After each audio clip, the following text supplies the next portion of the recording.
This is Robbie Graham speaking. I take a lot of time and effort to put these videos together week in and week out. It's a good way to keep myself entertained, especially during the pandemic. And I certainly don't want to offend anyone, and I certainly don't want to be in violation of anything. But it really angers me that every time I have tried to put up this particular video, it has been blocked 4 times. I am sorry if the music I select is bad or the sound clips I use is bad. But I own these pieces of music. I own the cartoon episodes. Granted, I didn't make any of this, but I own it. I have invested more than 25,000 US dollars to put these videos together. And when you stifle creativity, it seriously impacts how you can make a video on YouTube in the first place. There's all kinds of copyrighted material on YouTube, and it doesn't matter what it is. Do people have special permission to use this material? I don't know. Do they have to sign some kind of a waiver to not make any money off of it? I don't know. I don't make money off of these videos. Again, I've invested a lot of money in the making of these videos. I only have 28 subscribers. And in order for me to make any money off of YouTube, I would need at least 1,000 subscribers. And there would have to be continuously 4,000 hours of video shown time to be done in order for me to make even one single penny. I am not in the business of trying to make money off of other people. That is not what I am, and that is not who I am. Again, this is a way to keep myself entertained and busy during one of the most difficult times in modern history. And I am getting fed up with all of this. So from now on, and for the rest of this series, except for what Bob Wilson talks about and describes in the episodes being shown week in and week out, there will no longer be any sound whatsoever. And that will also apply for the rest of the season on my USCFL post-game shows. So again, if you know how I can get in touch with YouTube about this, please leave the address or the information in the comments section of this or any other future YouTube video the USCFL network provides. I'm sorry, but this is the way it is. So I guess you're just going to have to like these videos without sound whatsoever. And again, it is not my idea. Thank you.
Greetings, cartoon and football fans, and especially fans of She-Ra. This is Bob Mozark of the USCFL Network, welcoming you to this final competition between the She-Ra of yesterday and the She-Ra of today.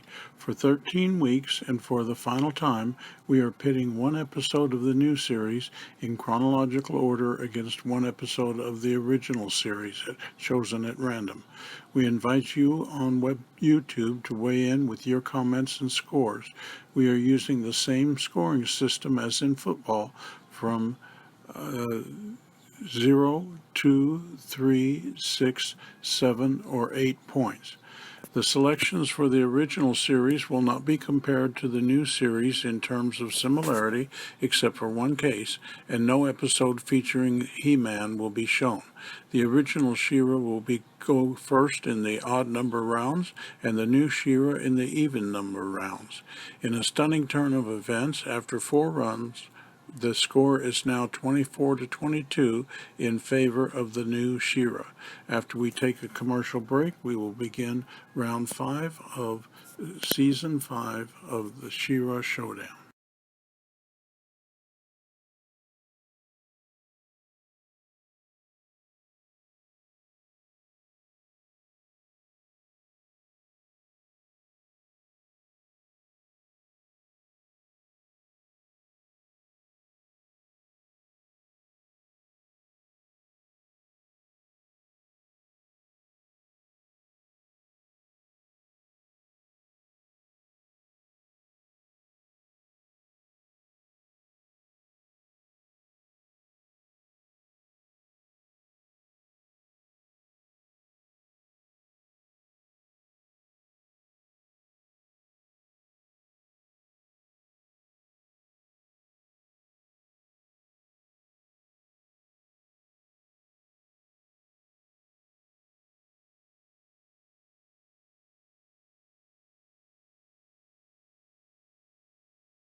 Original She-Ra episode number 62, MAGICATS. Adora is meeting with Prince Orwell, whose kingdom is secretly sending supplies to the rebellion when they are attacked by Catra and two troopers. Adora sends Prince Orwell off on spirit so he won't be recognized. She-Ra has no difficulty in besting the two troopers, but Catra has been given a magic ray by Hordak, which she uses to elevate a giant boulder and convert it into a trap. While She-Ra dodges the trap, its weight opens a chasm that She-Ra and Catra fall into. They find that they've fallen into Half Moon, an underground kingdom of cats who have been hiding from the Horde. Catra finds that her mask used to belong to the Queen of Half Moon, who is now a prisoner of the Horde. She uses the mask to impersonate the Queen and plans to leave the Horde and rule over this kingdom as its queen. She orders the cat army to capture She-Ra. When She-Ra revives, she tells Cloudfoot, the cat prime minister, about Catra's subterfuge. At first, Cloudfoot does not want to believe her, but then he overhears Catra talking to Hordak on her communicator. She-Ra and the Prime Minister interrupt the coronation of Catra, and the cats stand by while She-Ra defeats Catra. Catra attempts to flee, but the cats use their magic to wipe her memory so she forgets about their kingdom. Catra loses her communicator during her escape. Cloudfoot agrees to use their magic to render the supply wagons from Prince Orwell's kingdom invisible. She-Ra then comes up with a plan for Cloudfoot to disguise himself as Hordak and use Catra's communicator to trick the guards to release the Cat Queen. We will now pause once again before reviewing Episode 5 of the new She-Ra series.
Episode 5 of the new She-Ra series, Save the Cat. Adora and the Best Friend Squad plus Entrapta arrive at Horde Prime's ship, the Velvet Glove. Adora leaves the ship alone, and the ship is searched by the clones, however they do not find the others. Adora is taken to Horde Prime while the others sneak off the ship. Glimmer goes to rescue Catra, while Bo and Entrapta look to find the server room. In the presence of Horde Prime, Adora demands that he release Catra before she unleashes the heart of Etheria against him. He scoffs at her threat because he knows that she would have already used it if she could have. Glimmer goes to the holding cell but does not find Catra. Bo and Entrapta enter a room and attack some clones. Entrapta believes that she has spotted Hordak and goes to give him a power crystal. However, he is part of the hive mind now and battles against them. Bo's attack succeeds in disconnecting him from the hive mind, and he is at first lost. But then Bo tells him that he and Entrapta will report good things about Hordak to Horde Prime, and so he agrees to take them to the server room. Meanwhile, Horde Prime has told Adora that he is centuries old, switching bodies as he needs. He defeated the first ones and recognizes that Adora is a first one herself. Horde Prime has Catra brought in, and Adora finds that Catra's mind has been reprogrammed. Horde Prime then reveals that he foresaw Adora's plan and destroys their radio communicators. Bo, Glimmer, and Entrapta find the server room, but the files are too big for Entrapta to hack. Glimmer destroys it. Entrapta then commands the ship, who she has named Darla and not Starla, to come to them, and Darla destroys much of the Velvet Glove in doing so. Meanwhile, Adora and Catra are fighting, and Adora observes that Catra's personality occasionally regains temporary control. Catra throws herself off of the platform, and Adora jumps off to follow. Adora picks up the unconscious Catra and manifests Shiva with her sword to easily defeat the clones. Her power also heals Catra's injuries. She rejoins the others, and the ship departs the Velvet Glove. Hordak finds the power crystal and says Entrapta under his breath as the episode ends. We will now pause for a brief message before revealing the scores.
Welcome back. MAGICATS did not have any character development, but She-Ra and the rebellion gained new allies and secured the transport of important supplies from Horde interference. I give the episode a 6. Save the Cat was a good episode, but did not show much character development, although the seed was planted for Hordak to regain his independence. Most importantly, Adora is once again able to manifest She-Ra and has the Sword of Power back as well. I give this episode a 7. That finds the total scores now at 31 for the new She-Ra and 28 for the classic She-Ra. Please feel free to post your own reviews and scores. Tune in next week for round 6 of the competition. This is Bob Mozart from the USCFL Network saying thank you for listening. Bye-bye.